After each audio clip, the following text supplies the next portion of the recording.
Cross Tube. My name is Laura and I am the Nerdy Needle. I'm so glad you decided to join me here on my channel today. Please don't forget to like, comment, and subscribe my video. I'd really appreciate it. So who am I and what the heck am I doing? I'm a former high school science teacher. I taught for 18 years. I taught mostly chemistry and a college level biology class.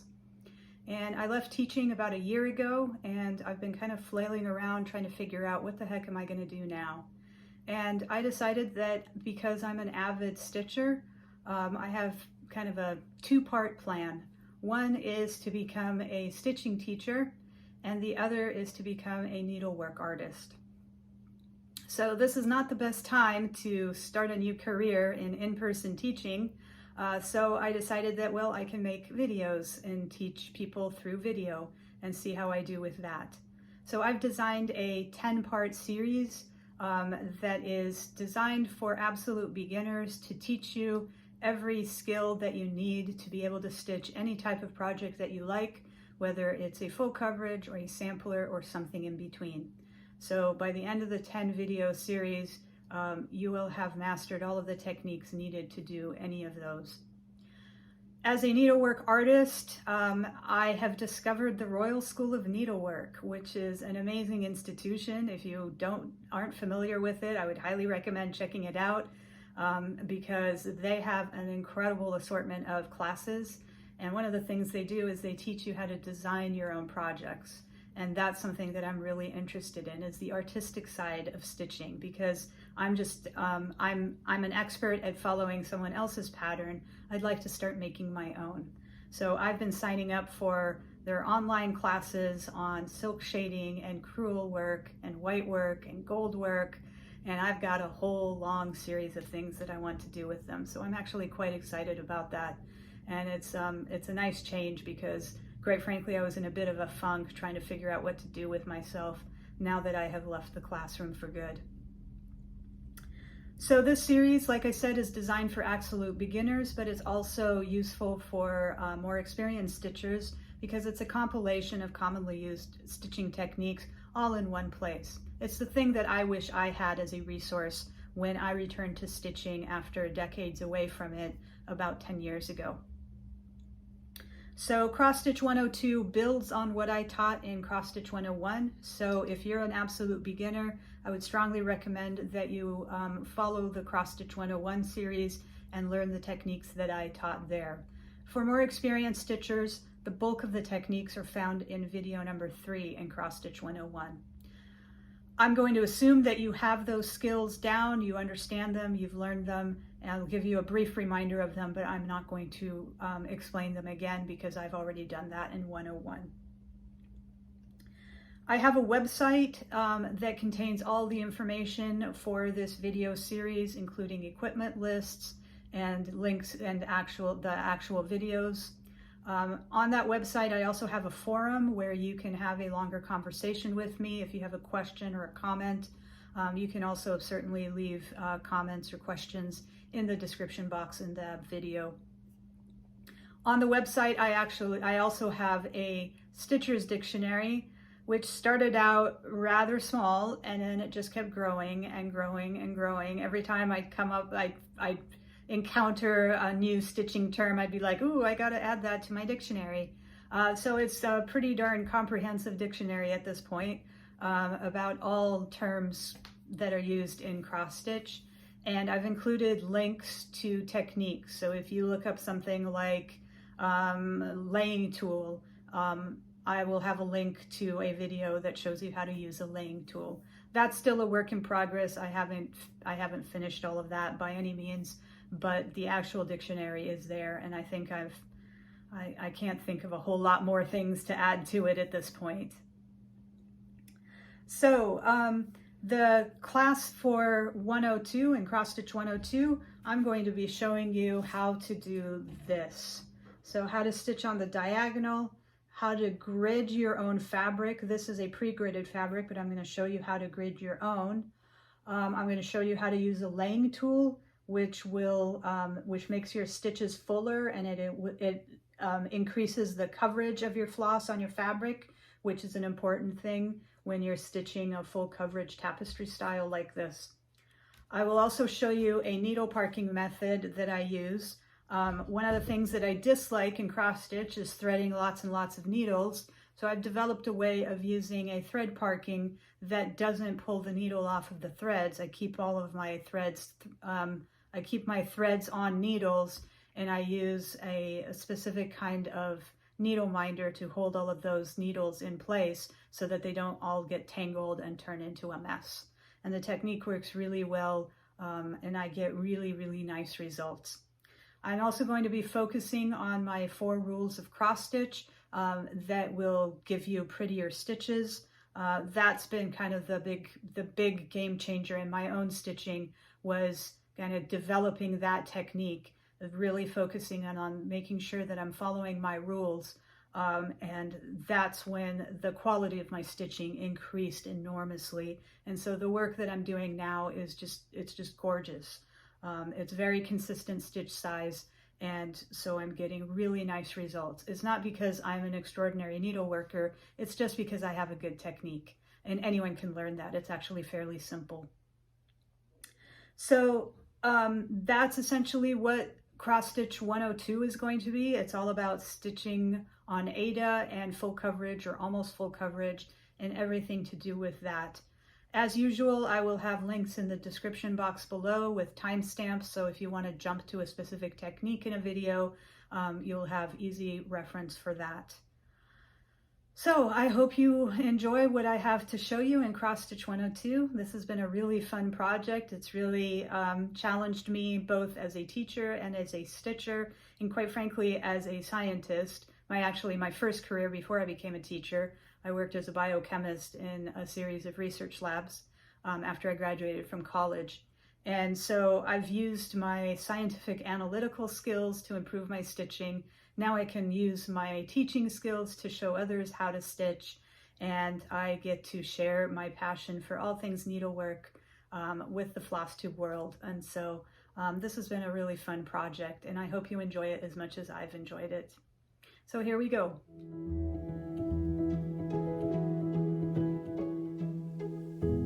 I've spent some time online looking at different styles of cross-stitch patterns available, and I've determined that there's some main categories of projects, with samplers on one end of the spectrum and full coverage tapestry on the other end. In between, you get combinations of the two styles in primitives, geometrics, figures, and almost full coverage. Before I dive into the different types of patterns available, I want to talk about what I consider the foundational rules for making prettier projects. You need to get pretty stitches to be able to get a prettier final result, and I have 4 rules that I've developed that help with that. So the first rule is the one everyone knows, that you should always cross your X in the same direction each time. The second rule is to avoid carrying thread behind areas of fabric that will remain unstitched. As you can see in this snowman with the carried thread in between the individual snowflakes, it really kind of ruins the project, in my opinion. I will tell you or show you how you can avoid this when you're stitching snowflakes or stars in the 3rd video in Cross Stitch 102. The third rule is that you should change your thread direction every time you cross the fabric. I have a longer discussion of this in Cross Stitch 101 video number 3, but essentially what it's about is that if you continue underneath the fabric going in the same direction as you went on top, you can see that the individual strand gets pulled up to the top of the hole as opposed to its corner when you do change thread direction. If you have a bunch of these in a project, it's going to be seen as irregularities in your stitch size. You're not going to be able to put your finger on it that, oh, those are irregular stitches. It's just your final project won't be as pretty as it otherwise could be. So this is something to be avoided. And then finally, you should, whenever possible, come up in less occupied holes and go down in more occupied holes. If you have 3 threads in a hole, then you're going to be able to cleanly go down in that hole much more easily than to come up it. So you have to kind of plan your path of stitching to avoid having to come up in more occupied holes. You end up splitting threads, and sometimes you just get what I call a bully thread where, or a bully stitch, where it just kind of hogs the space and it kind of sits on top of the surrounding stitches. And it's really hard to get it corralled back so that it takes up the correct space. So this is also something to be avoided. Now these rules get modified based on what type of stitching you're doing, and I'll explain how that works here. So let's look at the main categories of, or the features of samplers. So samplers are one end of the spectrum of patterns that are available in cross stitch.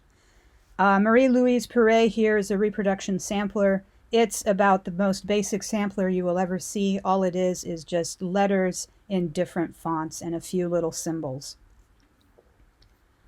Features of a very basic sampler are that they use relatively few colors. Floss coverage is not an issue because the fabric is such an important part of the final project. The beauty of the fabric that you're stitching on is vital in what the final project looks like. It often uses cotton floss, but it may also use silk or wool. And it often uses variegated floss, which is floss that changes color along the length of the strand, and that requires a special stitching style to do. Everything about samplers will be covered in Cross Stitch 103. And then finally, you don't use blended colors of floss where it's one strand of one color and one strand of another color and combined and stitched together. I've never seen that done in a sampler. The fabric that you use is very important because so much of it will be uncovered. Samplers are often stitched on linen because linen is such a beautiful fabric. It's got a really nice texture to it. It comes in an incredible variety of colors. Oftentimes they're over-dyed with different types of fabric dyes. Sometimes I'll see someone stitching on a piece of over-dyed fabric that is just, I mean, it looks muddy and terrible. And then the project, when it's stitched on top of it, it looks absolutely stunning. This sampler over here is one that I found that has the most dramatic over-dye visible in it. This is a reproduction sampler from 1804.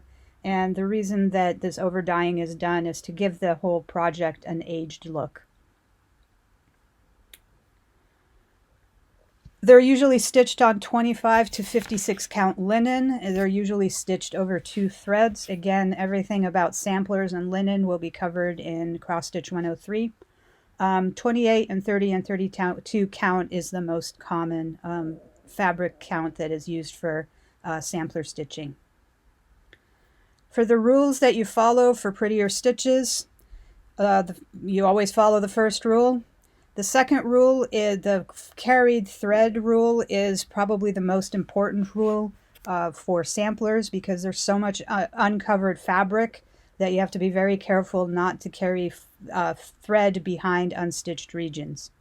Stitch elongation is not really an issue in samplers because stitch elongation becomes visible when you have a large block of stitching, because your eye is comparing stitch size to other stitches surrounding it. And in samplers, there's simply not that many stitches surrounding an individual stitch. There's less stitches to compare it to, and so your eye won't really pick up any slight irregularities in your stitch size. The occupied, unoccupied hole rule is also not that important.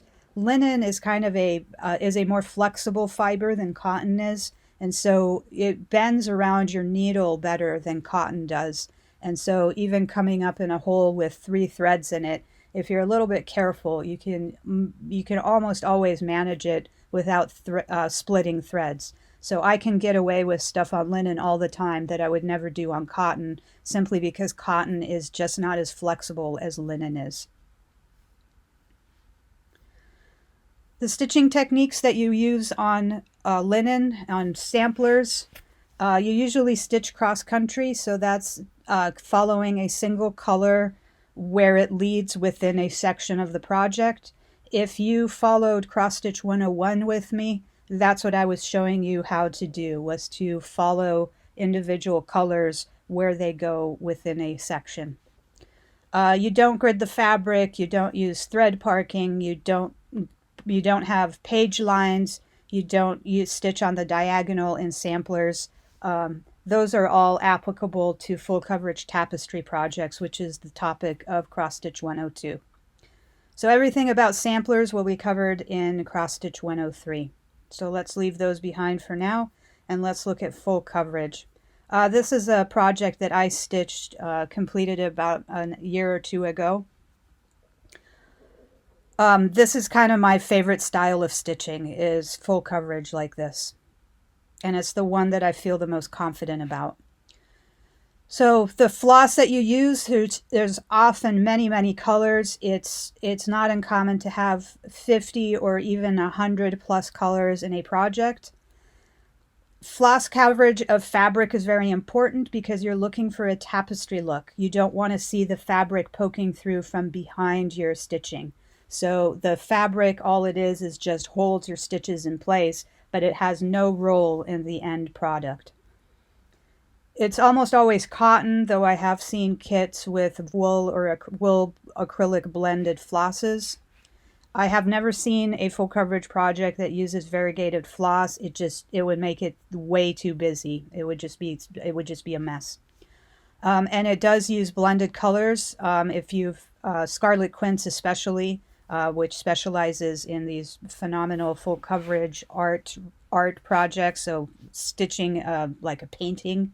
They use lots of blended colors, and up here you see an example of the floss tag that for some color, and it's one strand of 372, one strand of 414. You combine them and you stitch with those as 2 strands of floss.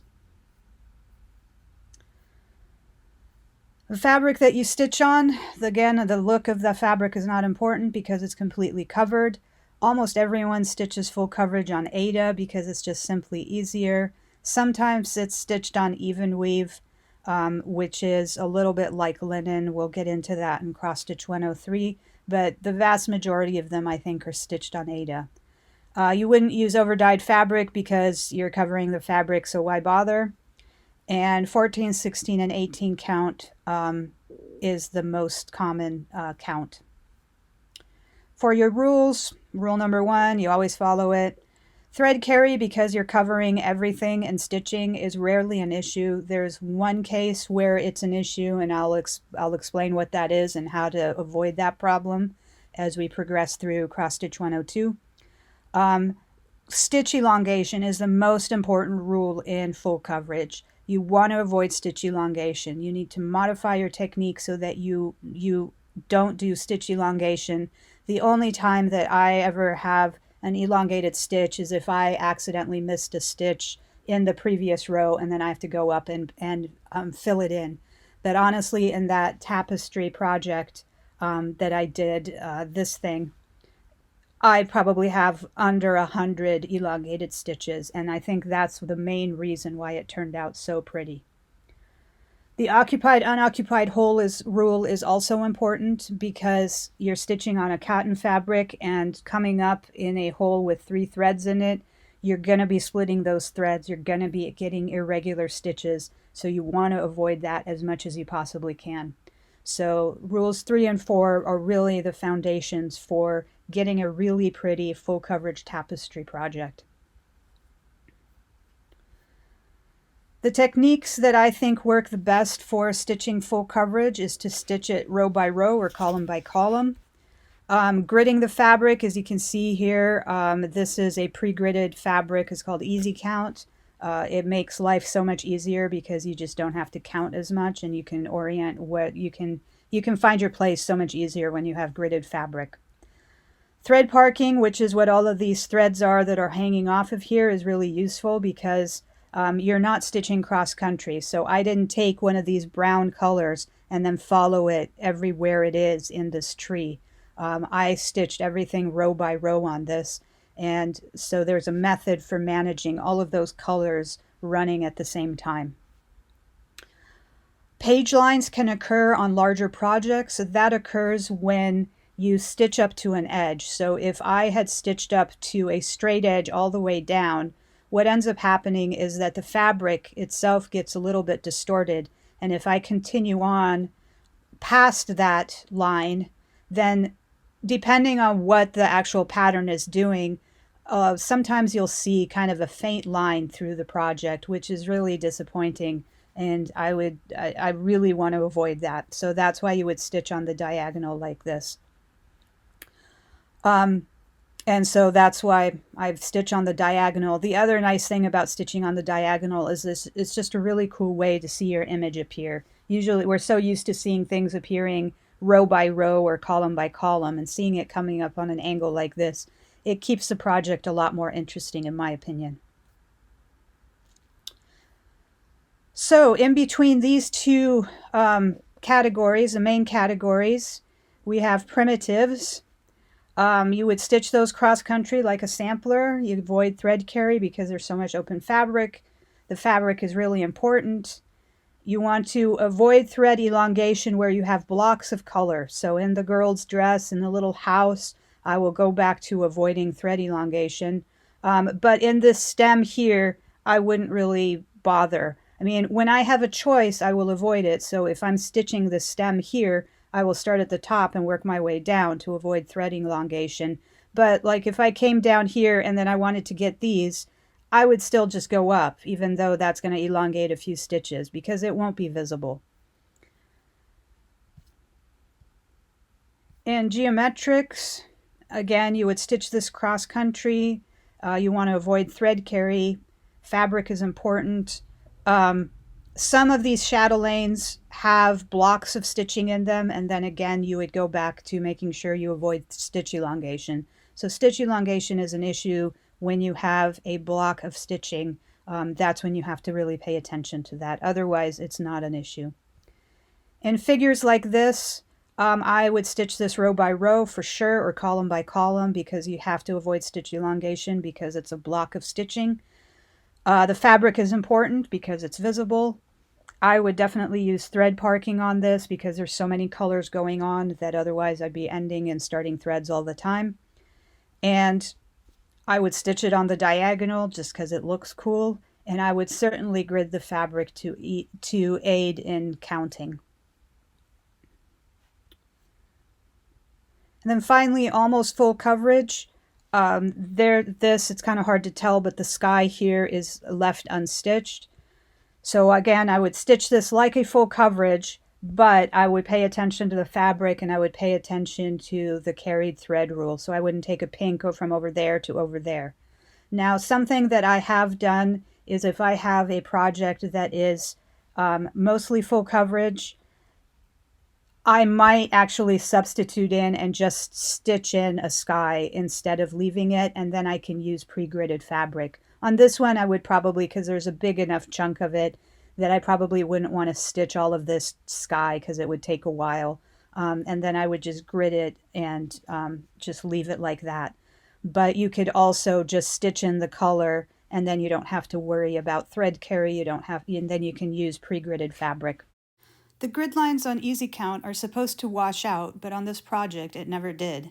It doesn't matter since this is a full coverage project and only the stitching will be visible when it's framed.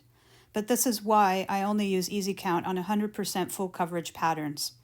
I also stopped using water-soluble markers ever since I had a project that was framed, and then a few weeks later the lines reappeared. I was able to get rid of them for good, but it was a hassle and I worried that the whole project was ruined. On projects that need a grid but that aren't full coverage, I only use a sewn-in grid, Sulky Sliver, which I know with 100% certainty will be removed without a trace at the end of the project. So those are the categories that I've found for counted cross-stitch styles and different styles of patterns that are available. So we're going to be focusing on full coverage and almost full coverage in cross-stitch 102. I will have this Prezi posted on my website if you want to reference it. I will also have it put in the description box below.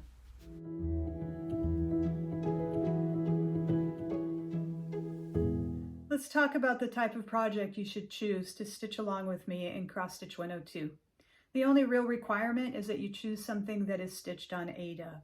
not perforated paper, even weave, or linen. It needs to be Aida. We're going to talk about linen and even weave in cross stitch 103. It needs to be mostly full coverage or full coverage. So aim for about 70% plus coverage of stitches on the fabric. Don't choose something that's a sampler or a primitive, because that's a different style of stitching. And again, we'll talk about those in cross stitch 103. The project that I've chosen is a Mill Hill kit that is by Laurel Burch. She has several designs that are similarly colorful. I just really like the colors and just the swirls of color. The reason I chose this is because if you look closely at the horse at the top in the purple area, you'll see that there's a jumble of colors. There's several colors all scattered together. Same thing in the rainbow colors of the birds and the bottom horse and that wave at the bottom. There's jumbles of colors as opposed to blocks of colors. This is called confetti, and this is the thing that I want to teach you how to manage. Jim Shore also has some Mill Hill kits that are Christmas themed that would also work. But you can choose whatever design that you like. It doesn't have to be Mill Hill. Beading is not necessary. We've covered how to do beading in cross stitch 101, so you can have beading or not. It's up to you. The number one consideration is that you choose something that you absolutely love, that you really will want to spend quite a bit of time completing. If it has a darker color in the fabric, you'll want to get some sort of light like this. I'll put a link in the description box for this lamp. It's got a clip. So basically what you'll do is you backlight your fabric. So you clip this underneath so that it gives you a bit of light so you can more clearly see the holes. Otherwise, darker fabric is a little bit more difficult to stitch on. But if you backlight it, then it's perfectly fine. And it's about as easy to stitch as lighter color fabric, so that's not a problem. Just get a light for it. Something to think about is the size of the project that you choose. You need to remember that you're covering an area with stitches, and the formula for area is length times width. So if you have a block of 10 by 10 stitches, that's 100 stitches. If you have a 20 by 20 block of stitches, that's 400 stitches, not 200. 30 by 30 is 900. So the size increases by the square. So even a relatively small increase in the length and the width of a project will lead to substantially more stitches. Now, this doesn't mean that the project will be more difficult, because it won't. It will just take more time, and sometimes a lot more time. So consider your own psychology. How do you tick? What makes you tick? Do you want something that will get done in a reasonable amount of time? And you'll have the pleasure of having a finish to admire?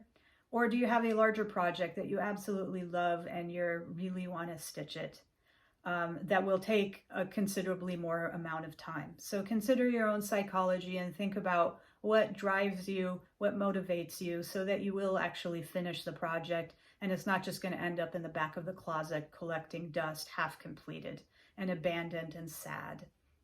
Because sad abandoned projects are called UFOs, unfinished objects.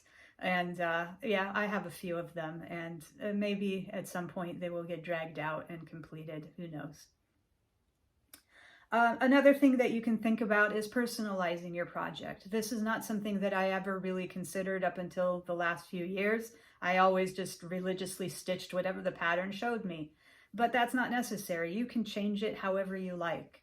For example, if there's a house in the project, you can change the color to match your grandparents' house from your childhood.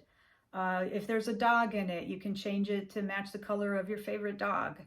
If you really like something that's an Americana and it's got an American flag, but you're Canadian, you can change the flag and make it a Canadian flag. So don't be afraid to change colors.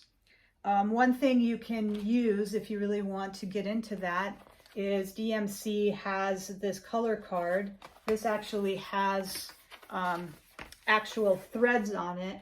There's a less expensive version that is just photographs of the colors, but I think it's probably worth the extra money to just get the one with the threads so that you have an actual true color palette that's available from DMC. I'll put a link in the description box below for that also. Another thing you can think about is doing color conversions for hair and skin tone. I'll put a link in the description box for doing color conversions for both of those. I have never done that. I have one project in the future that I'm going to do a hair color conversion on, but I haven't gotten to that yet. So if you have a resource that's better than the one that I've linked, then please let me know so that I can pass that on to fellow stitchers and folks who are watching my videos. So those are the things that you need to think about as you're choosing your project. The primary consideration is that it be on Aida and it's something that you really like and that you're excited to stitch. Let's talk about what kind of equipment that you'll need to stitch along with me in Cross Stitch 102. So for your floss organization, you'll want to use your floss organizer. If that doesn't have enough spaces for the number of colors in your kit, you can move up to getting a Paco floss organizer. It works the same way, and this holds 50 colors. You really don't want to pick a project that is over 50 colors for your first go at a full coverage or almost full coverage project, because it does get a little bit overwhelming if you're having to manage 2 of these. You're going to need to get 2 of these Needle Park Avenue needle minders. You might, if you're planning on stitching a larger project, you might want to get 3 of them. If you haven't already gotten a pincushion style of needle minder, then I would recommend getting one of these because you're going to be using lots of needles. You'll also need to get a snag nabbit if you haven't already gotten one. Fabric is where you really end up using that fairly often. You'll need just a regular needle minder. I'm going to teach you how to use a laying tool, and so you're going to use a, this is called a trolley needle. This is the Celtic design one. This one's a little bit more expensive. There's also a minimalist one that works the same way. You will put this on your finger and then you use this to get your threads to lay parallel. And it's a great way to increase the coverage of your stitches with next to no extra work. You'll need a pair of lightweight tweezers. These are from a Swiss Army knife. I will link both just a little bag of tweezers and a link to actual Swiss Army knives, which is kind of a nice thing to have. So you could just buy a Swiss Army knife and grab the tweezers off of it to use in your stitching, or you can use any kind of tweezers, but you don't want to get like a really, like your like personal grooming tweezers that are pretty heavy, because you're going to be using this on top of a needle minder, and if it's going to be sitting on your fabric, and you don't want to have a bunch of heavy things on your fabric because it'll start stretching it and distorting it, so you want to avoid that. You're going to need to get something called sulky sliver, which is what we use to grid fabric. It is a metallic, it's not metal, it's actually a plastic, but it is a kind of a flat thread, and you need to get the sulky sliver, S-L-I-V-E-R. This is what we're going to sew. I'm going to show you how to sew in a grid on your fabric, and this is what we use. The reason that this is a great gridding thread is because your needle you can't puncture it with your needle, and so you're not going to accidentally sew in the sulky sliver into your pattern and then you can't get it out. This stuff pulls out beautifully. I've used it before and it works wonderfully, and having a grid makes life so much easier. I would recommend getting some quilt soap. This is basically a small container of an Orvis type soap. If you've ever heard of Orvis, It's what quilters and stitchers like to wash their projects. This is a very good gentle soap that I have started using in the last about year or so, and I really like it. And one jar like this will be enough for probably the rest of your life. So that's pretty much it for your small bits. Let's talk about frames.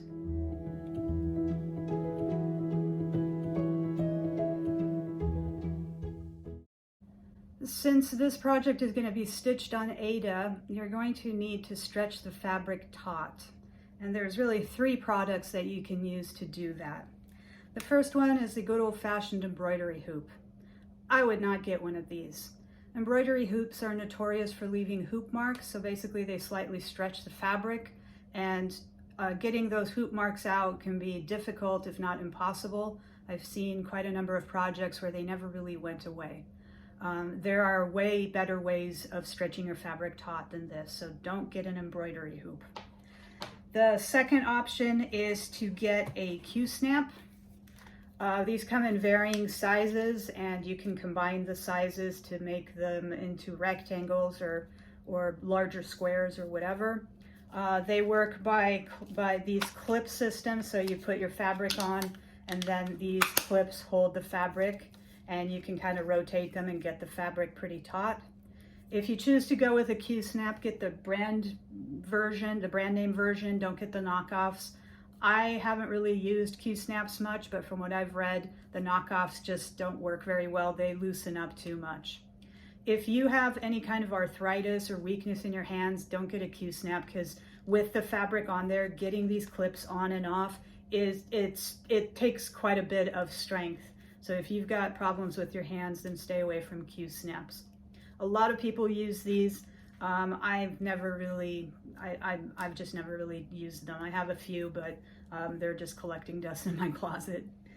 The third way to stretch your fabric taut is the one that I prefer, and this is my big one, is to use a scroll frame.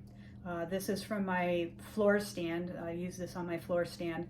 You can see that it comes with 2 bars and then these stretchers on the side, and basically you just stretch it taut, and then you can roll it at the bottom or the top to move your stitching up or down.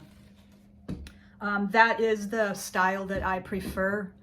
I really like it because even with a Q-snap, if you have a larger project, you're going to have to be putting the actual clips on top of your stitching, and that makes me a little bit nervous. There's so much work in all of those stitches, and putting a big old plastic clamp on top. I know people do it all the time and they're fine, but that just makes me nervous, and it makes me a little nervous as far as potentially stretching or damaging the fabric. And if you're doing something that's got beading in it, then this is not going to work, because you can't put this on top of your beads. You'll just crush them. So now that once you have your frame to stretch your fabric taut, you need something to hold your frame. The way that I'm going to teach you how to stitch with a needle parking method, I can't see it working with you holding a Q-snap in one hand and stitching with the other and then setting it down and picking it up. There's going to be quite a number of needles that are parked on needle minders that are threaded, and I'd be worried that when you move that around, those needles are just going to fall out of the needle minder, and you're just going to end up with a big tangled mess. So I think you're kind of stuck with having to definitely getting a frame and a stand for it. So what kind of frame would I recommend? A good starter frame is the one that I have from college. This is a Tomorrow's Treasure lap stand. I really like these because, as you can see, it's a scroll frame. So it rolls just like that other one that I showed you. You can roll up on the 2 ends. It comes apart quite easily, and it will pack flat, so it's easy to store. It holds the fabric quite taut, which is good. And it's quite versatile. So this is one of those things, because when I make a recommendation, I want to recommend stuff that you will use long term.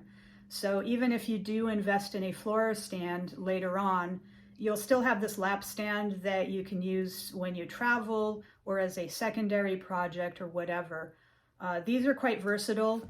There's a bunch of different lengths of these bars that are available from them. So you can stitch wide projects on these or narrow ones, whichever you need. And you can just use the Tomorrow's Treasure. I've seen these on eBay for about 60 bucks, brand new from the stitchery. It's around 90. The way they work is on the bars. You can see it right there. There's a piece of the fuzzy side of Velcro on it, and it comes with the hook side in a kind of the narrow strip, and you take it's got a sticky back on it, and you basically just stick it onto the back of the top and bottom edge of your fabric, and that's what holds the fabric on the frame. That system seems to work quite well. I've never had a problem with it. If you're looking on eBay especially, you may find a stand that has webbing on it instead of Velcro. Webbing is when you have webbing, what you do is you baste on your fabric. If that kind of freaks you out, you can get some of the hook side and the fuzzy, well, the fuzzy side is actually the one you would need.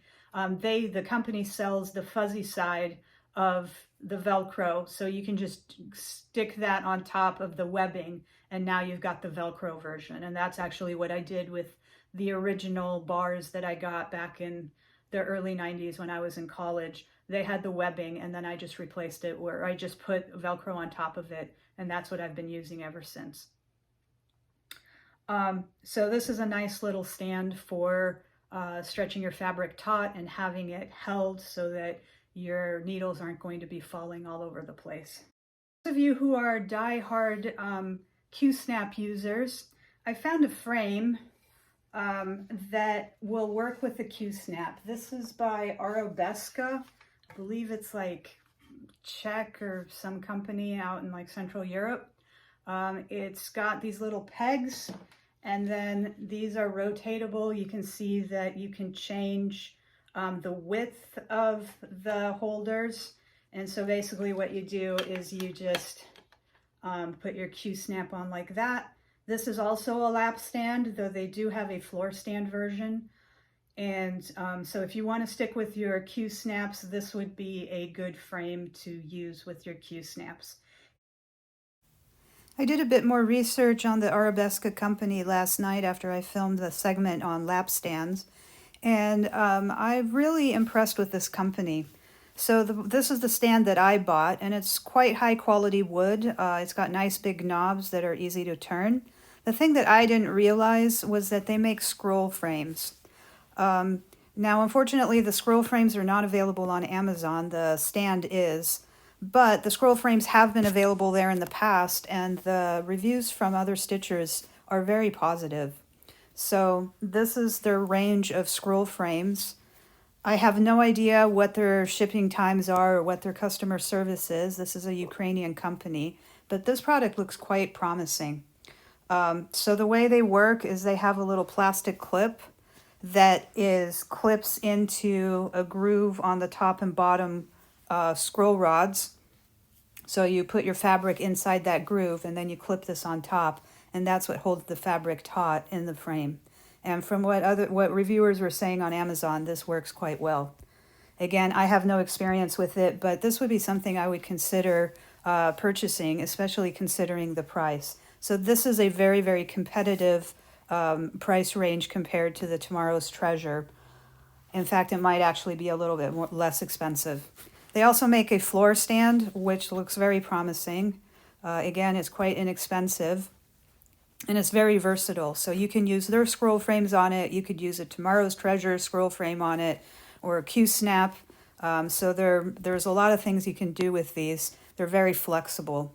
So you could think about getting a floor stand or a lap stand. I prefer floor stands because it's just easier to get up and down out of my chair. I just push it aside, and I can I can be on my way instead of having to find a place to put the lap stand.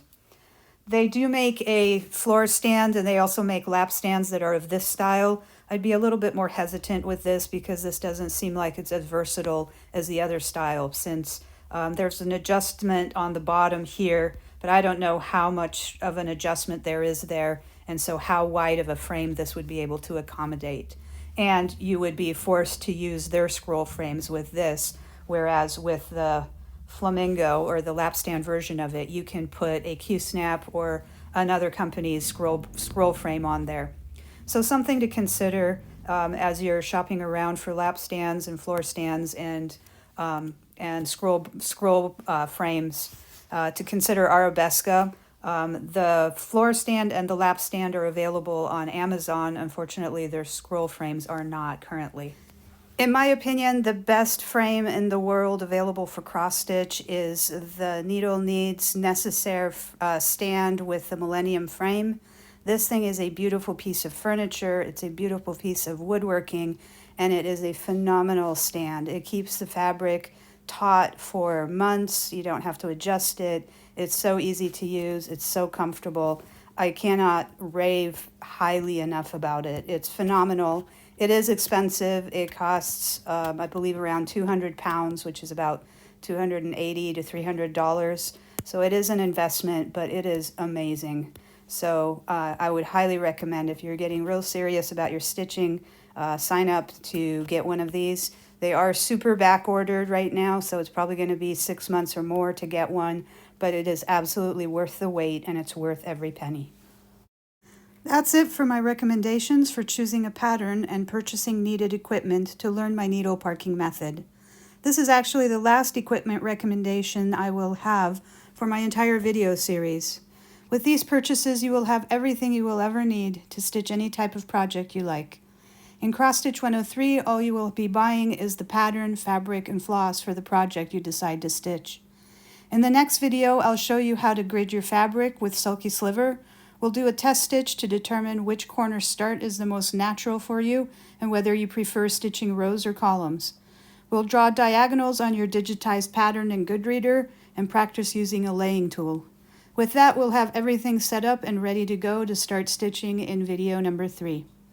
I hope you will continue to join me on my video class journey, and I hope you find these videos helpful. Please don't hesitate to ask questions or for clarifications in the comments section below or on the forum on my website. I hope you have a good day.